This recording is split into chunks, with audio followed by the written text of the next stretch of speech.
Hello and welcome back to Shakesyear. We are working on Sir Thomas More, and today we get to hear from Lady More in the scene that some versions call Act 4, Scene 2, and other versions call Act 4, Scene 3. So some interesting stuff happened in the last scene, including, Sir Thomas More showed up for just a regular day in court, and they decided that they should join forces with the Germans to defeat the French, or at least keep the French from getting too big for their britches. And then the king sent some documents for everybody to look over and sign, and the Bishop of Rochester refused, and he was arrested for that. And then Sir Thomas More refused, and then resigned his post as the Lord Chancellor and was told that he had to go back and live in Chelsea. So then Surrey and Shrewsbury, out of fear, signed the documents from the king.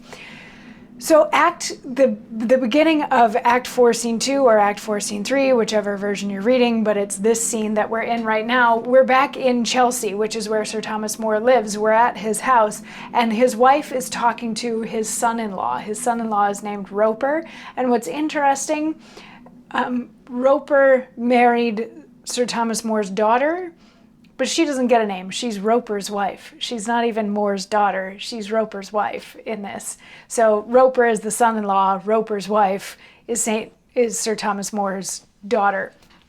But anyway, we kick off the scene with Lady More and Roper, and she's like, do dreams actually mean anything?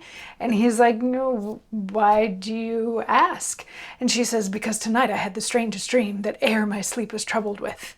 Methought 'twas night, and that the king and queen went on the Thames in barges to hear music. My lord and I were in a little boat. Methought, Lord, what strange things live in slumbers. And being near, we grappled to the barge that bare the king.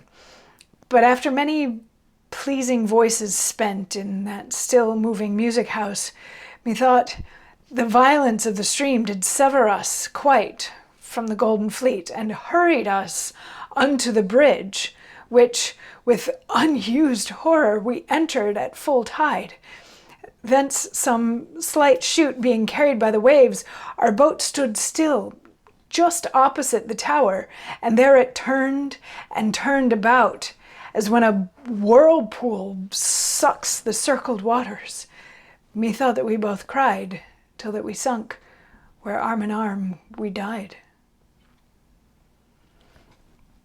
So a very common theme in plays of this era is the dream foretelling bad things. She dreamed that she and More were in a boat, this little boat, going out to try to join up with the king and queen on their big boat where they were enjoying music, but because of the flow of the stream, the boats were separated. They were, sent off into a tunnel, and then they got stuck right outside the Tower of London, which, if you know anything historically about the Tower of London, they were stuck right in front of it, caught in a whirlpool where they drown. So this is a dream portending that they will be separated from the king and then die because of it. And Roper, bless him, is like, no, dreams don't mean anything. It's fine. It was just, you were restless, whatever. But then Roper's wife comes in and she's like, actually, I've been having some pretty bad thoughts about things that might happen to Dad too. Like, I've been having some unsettling dreams and just weird feelings and stuff like that. And Lady More is like, we gotta talk to him. Like, let's send to court and find out what's going on with him. At which point Sir Thomas More comes in. He's like, hey, how's everybody doing? I'm home, so that's great. And guess what?